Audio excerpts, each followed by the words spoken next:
2 weeks ago, I flew out to California to take part in an Armored Core 6 preview event, where I got to play and record the entire first section of the game, Chapter 1, on PC for about 6 hours. I also got to interview the director of the game himself, Masaru Yamamura, face to face and ask him whatever I wanted. If you somehow missed it, Armored Core 6 is FromSoftware's latest game, and it's coming out in 1 month. If you're even a little curious about this game, I highly suggest watching this entire video. But first, here's some context about who I am and how I'm approaching this.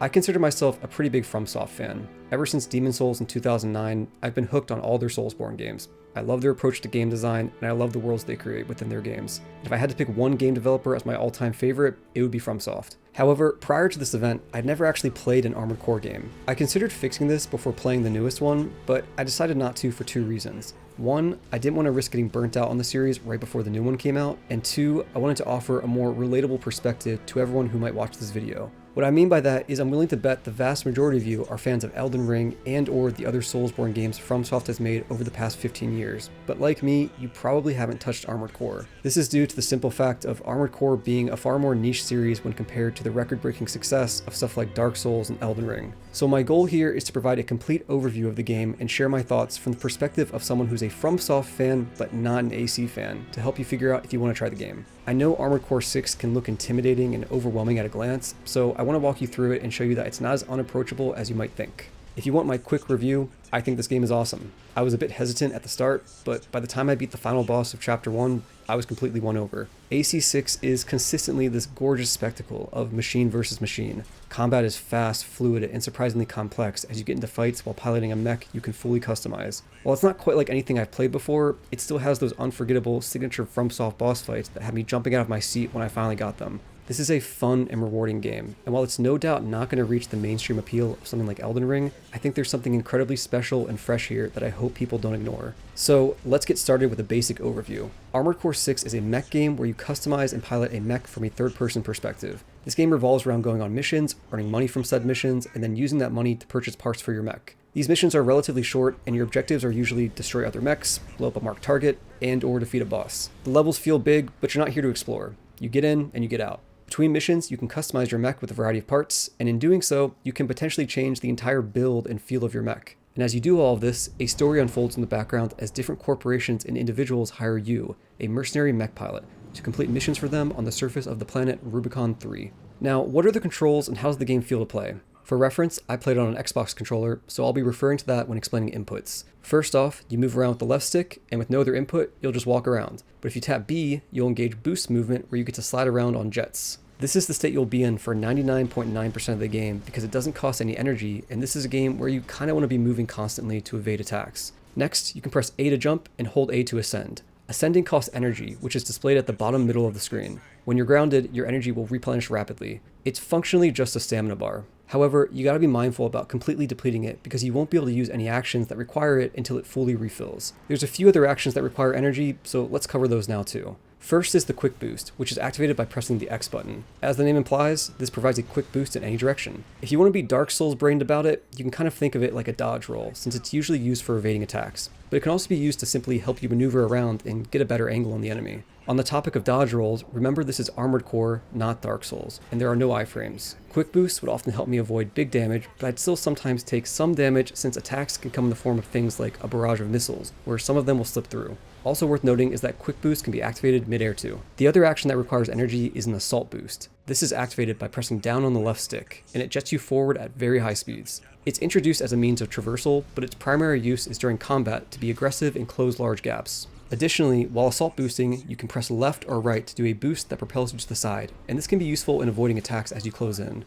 Now for the big ones, targeting and shooting. You have an aiming reticle in the center of the screen, but by default it will automatically target whatever the closest target to the center is, assuming it's within range. In this way, the reticle will often move around the screen following the enemy while you freely move the camera with the right stick. It's sort of a soft lock-on since you'll need to keep aiming the camera to maintain your reticle on the target. The other form of targeting is referred to as target assist, and this mode will automatically orient your camera and mech toward the current target. Think of this as being similar to a more traditional hard lock-on like you might see in games like Dark Souls. The trade-off here is that while you can't aim as freely between targets, you can devote more attention to maneuvering and evading. It's ultimately a preference though. For me, normal targeting seemed like a good call when dealing with multiple enemies, but target assist was almost always useful during one-on-one encounters. Additionally, there is first and second stage lock-on to keep in mind. During first stage lock-on, the center of the aiming reticle will be white, and this happens when you're far away from your target. As you get closer though, second stage lock-on engages. The center of the reticle turns red and predicts the enemy's movement, allowing you to land your shots. This is the stage you're going to want to be in pretty much all the time during combat.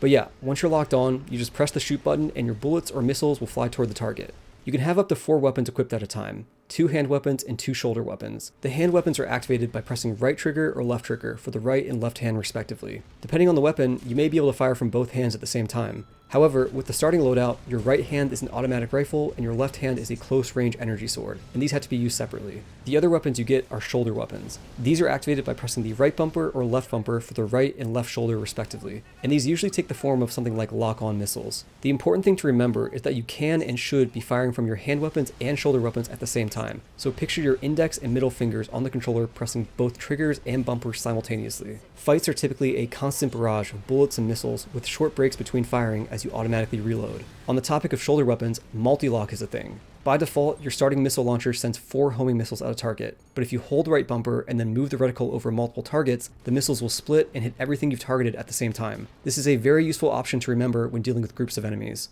Lastly, we have 2 more things for basic controls. Pressing down on the D-pad scans the environment and marks nearby enemies, including enemies hidden behind walls, and pressing up on the D-pad activates one of your 3 repair kits. These heal you a bit and are applied instantly, so there's no need to find an opening. That about covers it for basics. The 2 central pillars of this game are combat and customization. Since we know how to control a mech now, let's get into the combat more. In its simplest form, you lock onto a target, you fire your bullets and missiles, and then the enemy blows up once its AP, or armor points, has depleted. These same rules apply to you, with your AP being displayed in the bottom left of the screen. In addition to AP, the other thing you need to keep an eye on is the stagger meter. This is displayed as a yellow bar above the enemy's head, and it fills up as you land hits on them. When it gets full, the enemy enters a staggered state for a few seconds where they can't move and they take extra damage from attacks. The damage multiplier varies from weapon to weapon, but I want to say most of what I used doubled or slightly more than doubled the damage dealt. Also, when filling up the stagger bar on an enemy, the meter will go down and reset when they don't take damage. However, a portion of that meter will remain as accumulated strain, and different weapons cause different amounts of this. Big, explosive weapons are generally better at inflicting accumulated strain than others. For those of you who have played Sekiro, I'm sure this all looks and sounds somewhat familiar, but it's worth pointing out that this plays very differently. For example, in boss fights, you'll likely be filling that stagger meter multiple times over the course of the fight, and it's still up to you to capitalize on those staggers properly with weapons that do big damage.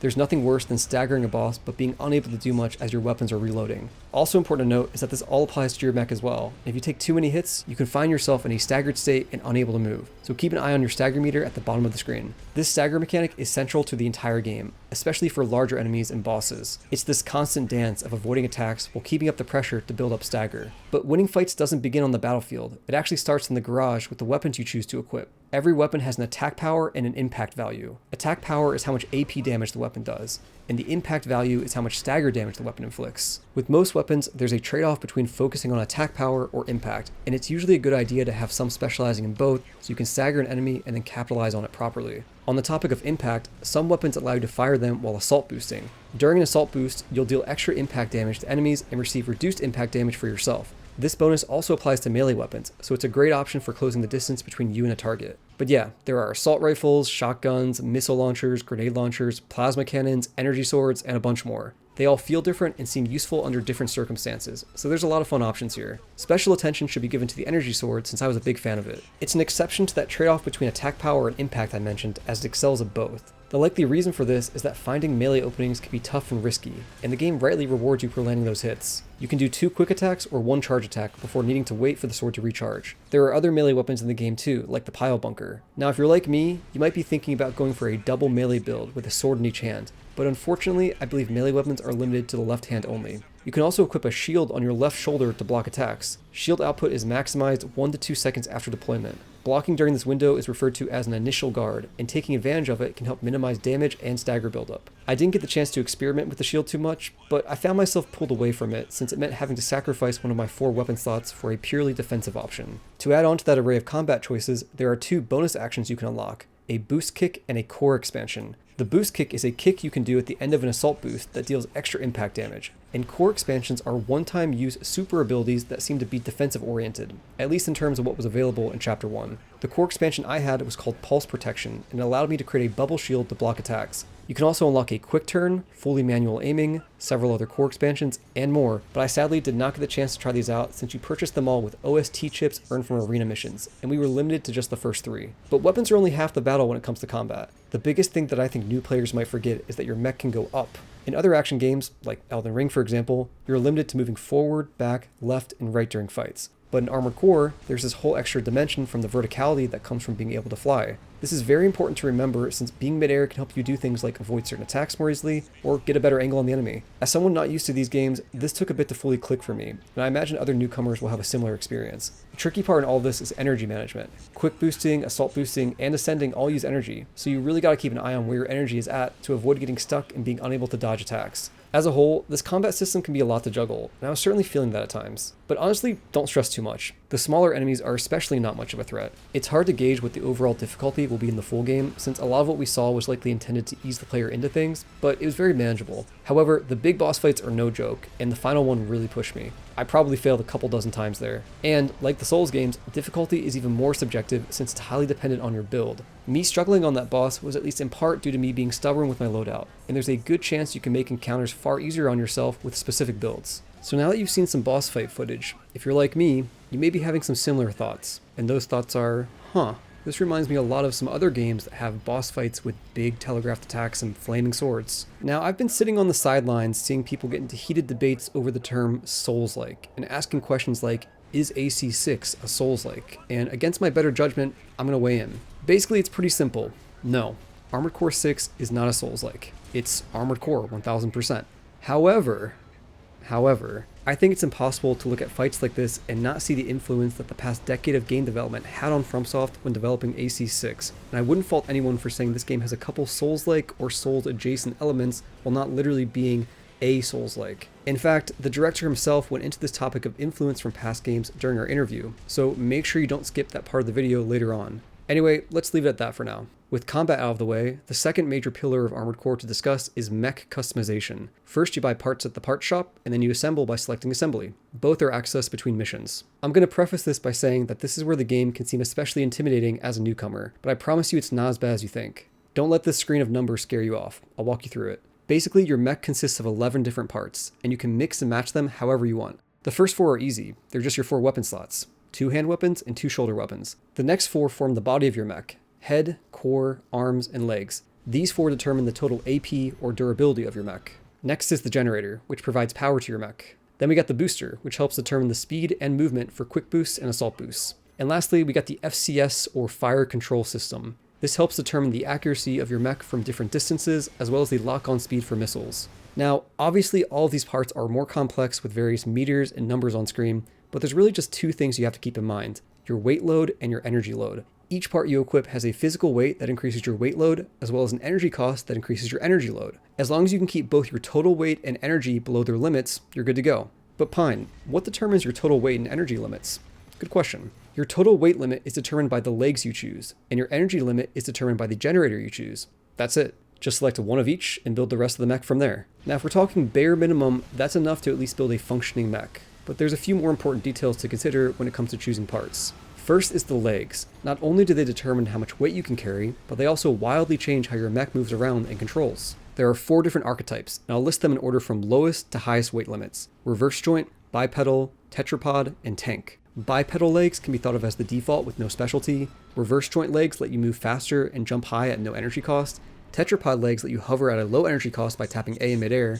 And tank legs let you drift around with a more ground-focused approach. The main trade-off between all of these is speed versus weight limit, and my favorite was the tetrapod legs since it gave me a high weight limit while still letting me remain relatively mobile. On top of that, the tetrapod legs let you hover in midair and shoot large guns and grenade launchers without needing to slow down like you do with the smaller legs. The takeaway here is that legs are the single most important part of the whole mech in defining your build.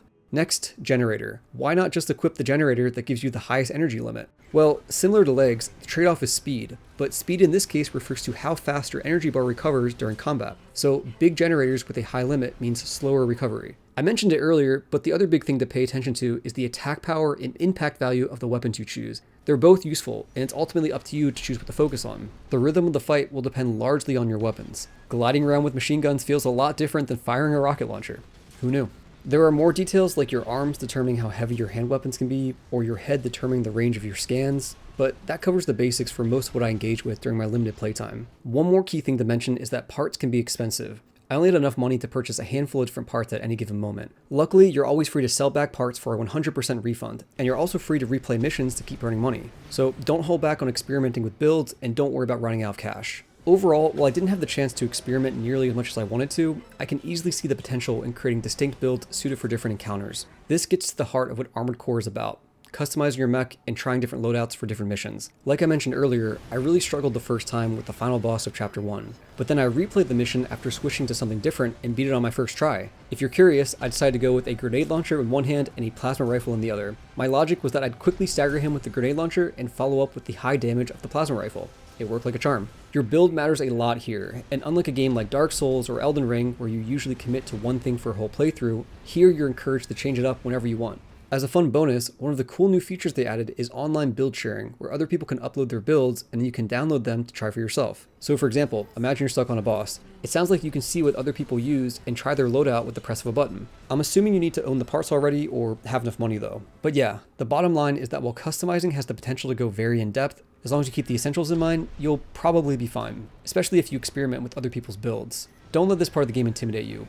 Instead, focus on how rad it is that you can strap double grenade launchers to your mech and just go for it. I don't think many games let you do that. Now, let's talk missions. Chapter 1 consisted of 11 story missions, and in between those were 7 training and 3 arena missions. I want to give you a more clear idea of what to actually expect from them. Missions vary in length from something as short as 2 minutes to something longer like 10 plus minutes if it has a boss. Keep in mind that when I say a mission is 10 minutes long, I'm assuming 0 deaths, but that is very unlikely to happen on your first try for these tougher ones. I believe I clocked in close to 45 minutes on the final mission for my first time through. One thing that might not be obvious at a glance is that these missions are straightforward and linear. There's not really any exploration to be had. You have an objective, you do it, then you leave. That's not a bad thing by any means, and it's well suited for the type of game AC6 is trying to be, but I want to make sure people don't get the wrong impression when they see some of these large environments. That's not to say that some of these levels aren't impressively large in the scale they present you with, but yeah, just remember this is a game about going on short missions to complete a singular objective. Also, the longer missions have checkpoints throughout them, so don't stress out about failing. I never felt like I had to repeat content just to get to the part I was stuck on whenever I died.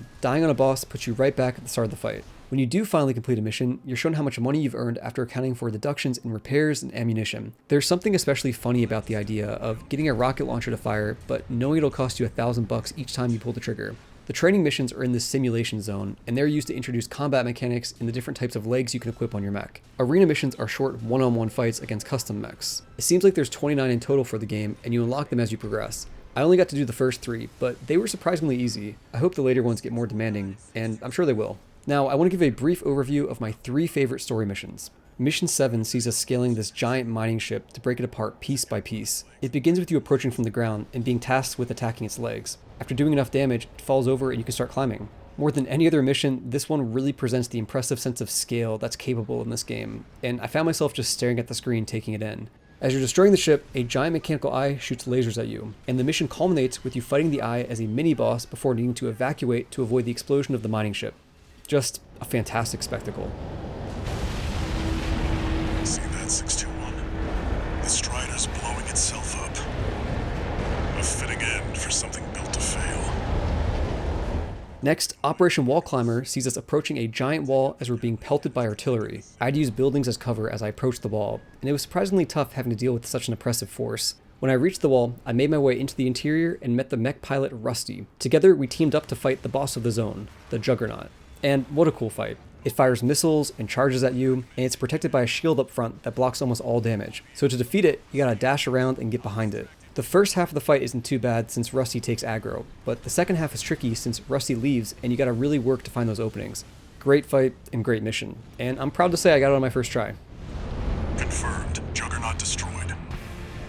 Operation Wallclimber is a success. Mission 11, Attack the Watchpoint, is the final mission of the chapter and by far the hardest. It begins with us taking out squads of enemies before being interrupted by another mech pilot, Sulla. He's pretty aggressive and tougher than the arena missions, but I got him on my second try and continued on to reach the real boss of the area, Baltius. I've identified an approaching enemy.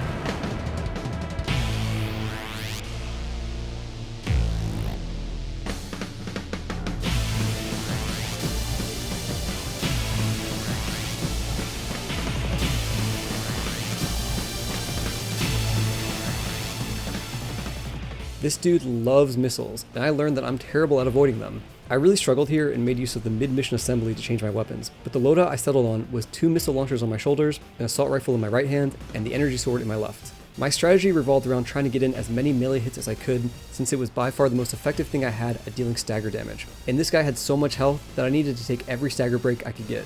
I also eventually discovered that the trick was to assault boost in when he fired his missile barrage, because there's a small opening to get hits in before the missiles locked on. In phase 2, he busts out the flaming sword and becomes even more aggressive. There's even a big flame attack that will straight up one-shot you if you don't avoid it properly by flying above it. But then, finally, after so many failed attempts, I got him. This was incredibly satisfying, and it was at this exact moment that I realized I was hooked. I finally understood. It turns out, Armored Core is fun as hell.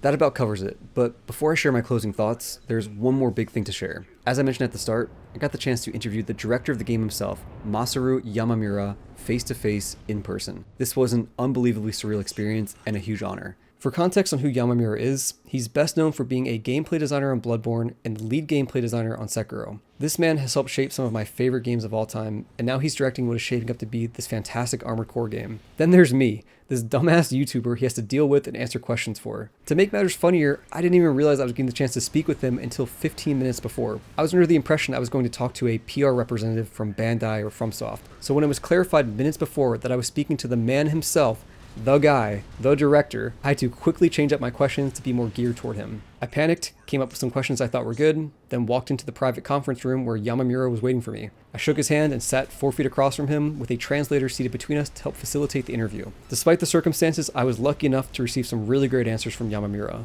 Here's the interview. Obviously, Armored Core is its own thing.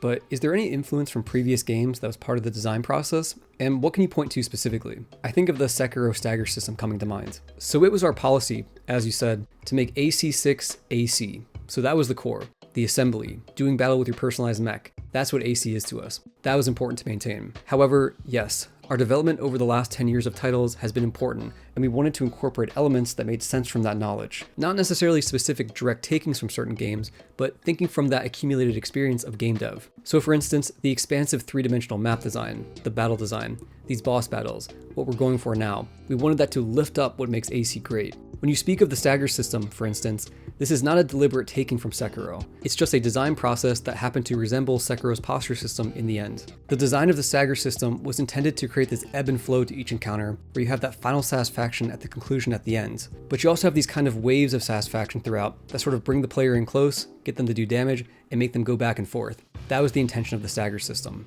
Do you have a personal favorite playstyle or type of weapon? I'm thinking specifically in terms of like the legs, since they changed the playstyle a lot. And also if you use melee weapons versus a heavy rocket launcher, that type of thing. My favorite is probably the reverse joint legs. I like that kind of bolting action so I can get over and around enemies. We've put emphasis on the melee weapons being quite unique and quite quirky this time, each with their own unique animations and damage types. But I prefer just dual trigger Gatling guns in each hand. Just the more bullets, the better. When designing the bosses, were you trying to keep all the different playstyles in mind, or were there certain encounters that were designed like, if you try going in like this, you will almost certainly fail? So first, we do want players to engage with and enjoy the assembly aspect a lot. So there are some bosses that will cater towards a certain type of assembly over others. So what we try to do during development is create this kind of default archetype mech, or several archetypes that you can clear the whole game with. So these are kind of our base for balancing and tuning throughout the whole game. So while we do want players to engage with assembly and switch it up on the fly and constantly optimize their build for each situation, if you are just in love with a particular mech and a particular playstyle, we don't want it to feel impossible. As long as players are willing to engage with the systems and observe the enemy's attack patterns and really get into the nitty-gritty of the combat, we've tried to make that possible for them. I don't know if I'm allowed to ask this, but what percentage of the game are we seeing here in terms of the full game? There are 5 chapters in total, so you've seen about 20% of the game's volume today for the first playthrough. For multiple playthroughs, we would like to encourage for multiple endings. About halfway through the game, you start to be met with some decisions on which corporation you're doing work for and which missions you're choosing. And this will affect decisions in the late game, which will then go on to affect endings as well. And this will carry over into decisions in New Game Plus as well, so there's some replay value there. To someone who has never played Armored Core 6 and who has never played Armored Core at all, if you could give 1 or 2 tips to a new player, what would the biggest ones be? So we designed AC6 as a mech action game, first and foremost, and wanted to make the action a very good part of that experience. So when we're talking about that, we designed these 3D spaces and we want players to make full use of their maximum ability within those spaces. So people who maybe haven't played AC before will be used to working in a 2D plane or horizontal plane when doing battle. So we hope they make use of the vertical plane as well, and really make use of the thrusters and that verticality to make the most of that battle. And the second point of advice would of course be use assembly. Go back to the garage, rethink your loadout, rethink your strategies. Once you think you've got a beat on the boss, just try going back and tinkering with a couple weapons, tinkering with your build a little bit to see if you can get that edge, and that will encourage you to try new things and maybe find new favorites among your arsenal. So assembly is a big part of the appeal that we wanted to bring to new players. On the topic of assembly, I noticed that if you die, you can change your assembly mid-mission, but you can't buy or sell stuff. So I'm sure this was considered, but I was wondering why you decided to not allow players to do that. So we didn't want to make it too convenient, in the sense that on a retry, you're able to use the parts you've accumulated so far, but if you wanted to go back to the garage to completely rethink, maybe buy some extra parts, maybe get some extra income, then that's like its own thing. We wanted to separate the two. But as you bring up, it was definitely a point of contention during development, so we did give it a lot of thought and ended up on what you see in the game today. Then I was told to wrap things up, but there was time for one more question. Feel free to ignore this because it doesn't relate to the game. I was just going to ask what your favorite game is, but not including the games you've worked on. I'm just really curious. Then here he thought for a good 20 seconds. It's a hard question. Speaking in recent terms, it's Street Fighter 6. Really? Who's your favorite character? Chun-Li.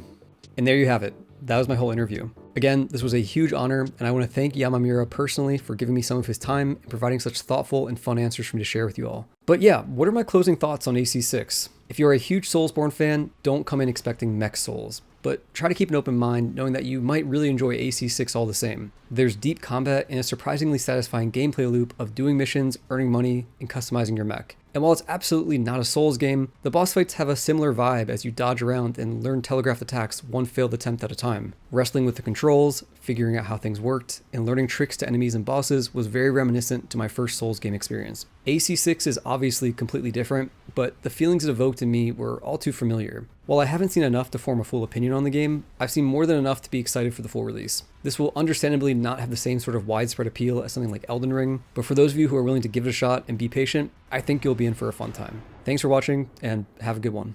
The higher-ups are going to remember you now, that's for sure. As will I.